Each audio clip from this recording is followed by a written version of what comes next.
LC itu licensi. Jangan suruh tanya orang, Ustaz Somad itu titelnya LC yo. Apa artinya? Lulusan Kairo.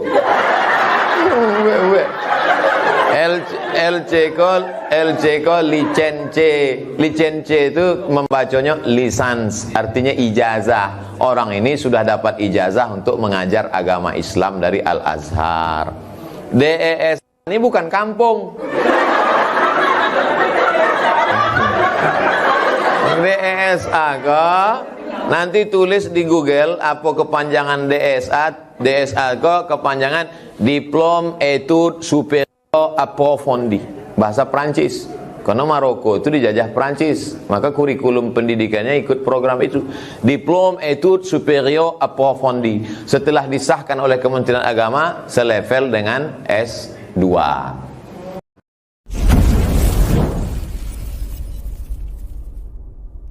Assalamualaikum warahmatullahi wabarakatuh. Bolehkah yang menyembelih hewan potong dibayar jasanya? Saya ketua masjid sampaikan ke ketua panitia supaya waktu menerima duit kurban itu bunyi akadnya begini. Ibu bapak bunyi akad ini. Saya bayarkan 2,5 juta untuk biaya kurban dan biaya operasional tunai. Supaya apa? Karena sapi itu tak sama yang kurus yang gemuk. Oleh sebab itu sisa duit itu dipakai untuk biaya operasional, ongkos truk pembawa. Sampai di Pekanbaru nginap dulu sapinya beberapa malam. Siapa yang jaga malam? Lalu kemudian ada 2 itu yang mesti digaji. Tak boleh diambil dari daging. Tak boleh kepala dikasih ke dia sebagai gaji upah. Yang 2 yang wajib digaji itu adalah tukang potong dan tukang kulit. Tukang potong itu kalau tak dikasih, pisau itu bisa ke kita.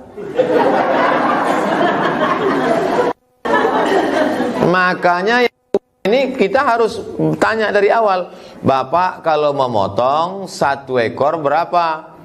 50.000 kata dia. Ah, ini sapi ada 5. Kalau gitu 250. Dari awal tuh harus jelas MOU, Memorandum of Understanding between me and you. Kalau tidak nanti menjadi konflik di tengah masyarakat. Itu mesti dikasih upah. Di sini pertanyaannya, bolehkah yang menyembelih hewan potong dibayar? Bukan boleh, wajib dia dikasih upah. Karena dia juga mau makan. Kecuali yang motong terobokok. Atau dibagi saja daging kurban untuk dia. Daging kurban, kulit kurban, kepala kurban tak boleh dijadikan sebagai upah. Sebagai hadiah boleh. Apa beda upah sama hadiah? Hadiah dapat, alhamdulillah. Tak dapat, tak apa-apa. Itu hadiah. Kalau upah wajib ada. Kalau tak ada, panjang. Oleh sebab itu tukang potong sama tukang kulit jangan daging sebagai upah, sebagai hadiah, tapi dia kasih gaji. Begitu. 2. Bagaimana cara iman naik terus Pak Ustaz? Kalau naik terus tak turun itu minyak.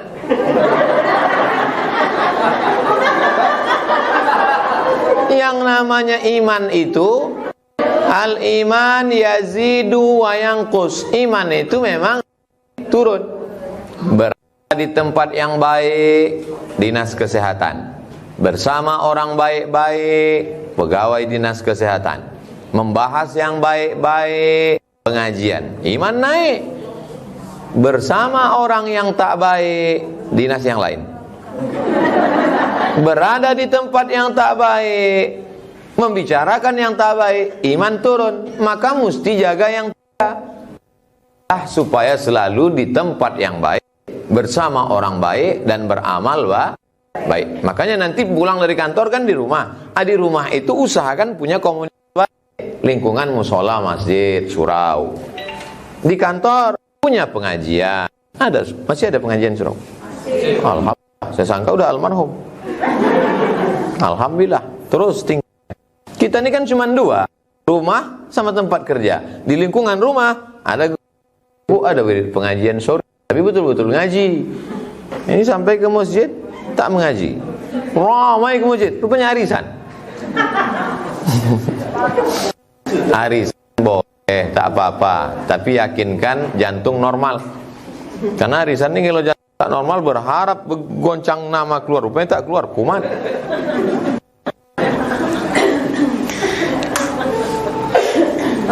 Bagaimana cara iman supaya naik terus? Jaga 3. Berada di tempat yang baik, bersama orang baik, ikuti selalu kegiatan yang baik-baik.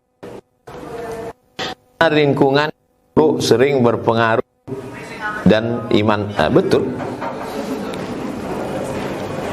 Grup WA sering upload foto video maksiat. Bagaimana kita bisa istiqomah mengcounter? Keluar dari grup.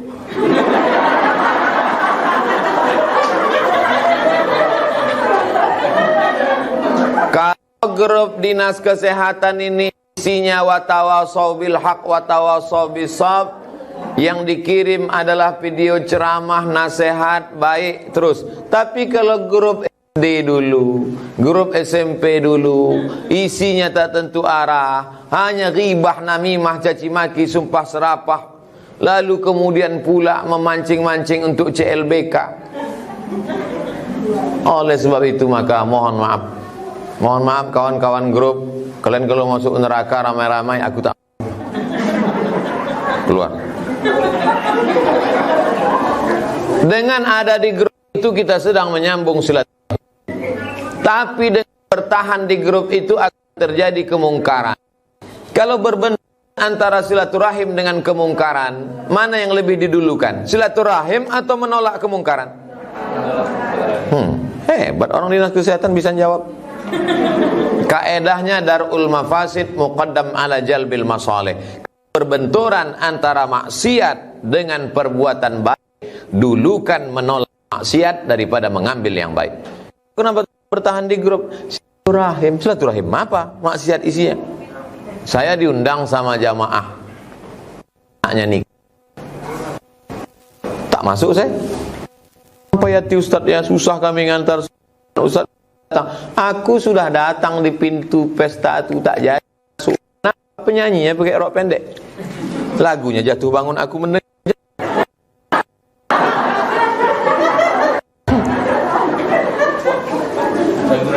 Oleh sebab itu maka hadiri pesta pernikahan sunnah silaturahim, tapi ada maksiat, menolak maksiat lebih didulu daripada menyambung silaturahim. Mesti punya kaedah kita, jangan mencela-mencela. Bagaimana menjadi seorang yang pemaaf? Berat ini. Coba tengok dalam Al-Quran, urutannya dulu. Wal kaziminal ghaiz, tahan marah. Setelah tahan marah baru masuk berikutnya, wal afina anin nas, memberi maaf. Afina, memberi maaf. Siapa nama anaknya? Afina. Yang Afitek itu chat.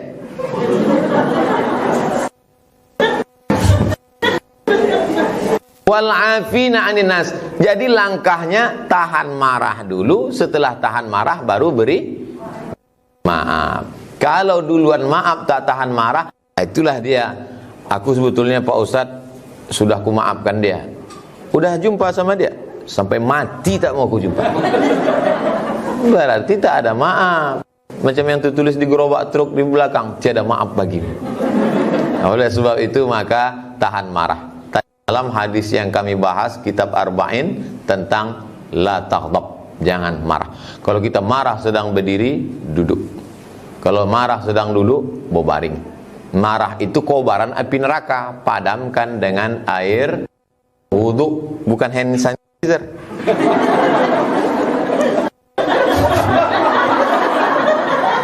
Padamkan air sembahyang. Oh Pak Ustadz, lambe sembahyang marah belum juga hilang Pak Ustadz, mandi pakai air dingin, menghilangkan marah. Karena geloranya itu di dalam jantung, mendidih darah di jantung itu dipadamkan dia. Tak juga hilang Pak Ustadz, jembatan dekat.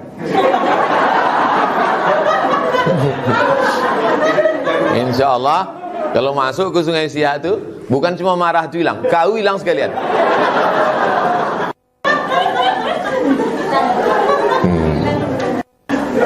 Itu enaknya kita ceramah di dinas kesehatan nih. Kita macam ngobrol-ngobrol sama keluarga aja. Macam cerita-cerita. Kalau di tempat lain mana pula saya bisa ceramah gini? Serius lah. Assalam. Jaga image lah kita kan. Masa profesor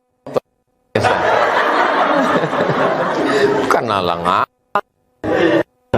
Ustadz, Profesor Haji Abdul Somad, LC, DSA, PhD. Cuma yang anehnya di atas DSA, di bawah DSA.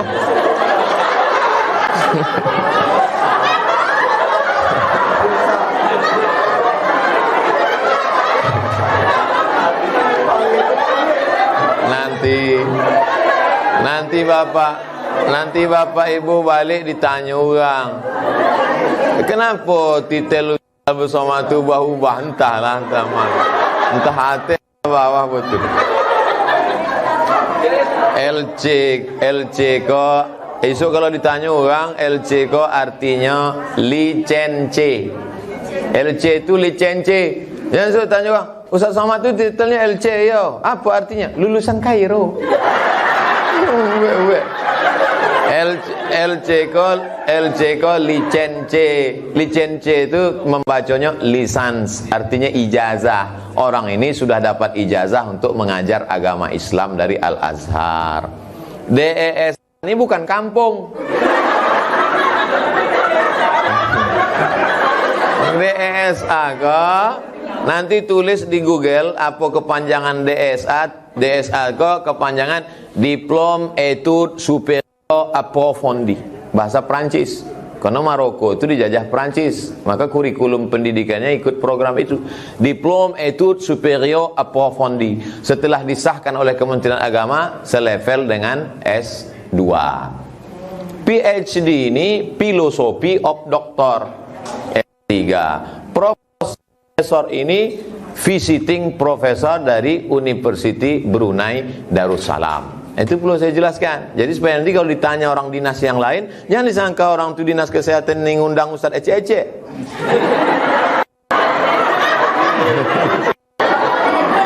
Sombong Ustaz itu sekarang. Bagaimana supaya kita menjadi pemaaf? Begini aja. Bapak Ibu tengok kan bagaimana orang mengejek, mencaci maki, haters saya membuli itu. Saya sampai pada level dulu saya tak tahan. Asal saya baca itu hilang selera makan saya. Asal saya baca itu berpengaruh kepada ceramah. Mau ngamuk-ngamuk saya ceramah. Hari ini. Tapi setelah sekarang hari ini kan santai aja kan? Nyantai. Saya sampai pada level melihat orang ini tidak lagi marah tapi kasihan. Kasihan saya. Kasihannya, udahlah hidup pendek, amal sikit, memaki-maki orang pula. Jadi sampai pada kasihan selalu saya doakan setiap malam, ya Allah, pengejek-pengejek, pembuli-pembuli saya ini beri mereka hidayah, kasih dia rezeki yang halal, cepat dia taubat ya Allah, matikan husnul khatimah. Tulus dari dalam. Dulu saya doakan juga, cuman lain doanya. Kalau bisa. Tapi sekarang ini saya plong. Tapi menuju proses ke situ tuh lama. Menuju proses dari marah ke maaf tuh lama. Nah, jadi sekarang kasihan. Melengok orang mengejek-ejek kita tuh, musuh tuh kasihan. Nah, jadi saya yakin itu pertolongan Allah Ta'ala. Maka minta tolong sama Allah supaya dihilangkan rasa benci dalam hati kita. Ada seorang perempuan, dulu dia penari jahat. Tobat dia, namanya Rabi'ah Al-Adawiyah, salah satu wali Allah. Pas ditanya orang, Rabi'ah, adakah benci dalam hatimu? Tidak. Semuanya sudah diisi oleh cinta dan kasih sayang. Memandang manusia ini dengan pandangan kasih sayang. Gara-gara kasih sayang itulah maka kami mendirikan Yayasan Tabung Wakaf Umat. Dibawalah saya oleh Bang Riau Kepri Syariah seberang Sulawesi, bertamu ke rumah ibu-ibu. Penyerahan sebetulnya di rumah Pak RW, tapi ada satu orang ngajak saya, ayolah ke belakang Pak Ustaz Somad. Akhirnya kami pergilah ke belakang, menengok seorang ibu badannya stroke sebelah, tinggal di rumah kayu, lapuk, rupanya rumah kayu itu menumpang di tanah wakaf mau pembangunan MDA. Habis itu saya kumpulkan kawan-kawan, ini tak bisa sekali kita. Tak bisa sekali. Kita kumpulkan duit orang Riau ini banyak-banyak, lalu kita salurkan. Ajaklah saya kemanapun saya akan menghadap. Maka Ustaz Al-Naf pun membuatkan jadwal ke kantor ini, ke itu. Ayo kita kantor wali kota. Ayo. Ayo kita jumpai Pak Fulan. Ayo. Ini ada orang duitnya banyak, kita minta. Ayo. Pokoknya kemana Ustaz Al-Naf, sami'na wa ata'na. Saya ini disuruh-suruh Ustaz Al-Naf aja nih sekarang.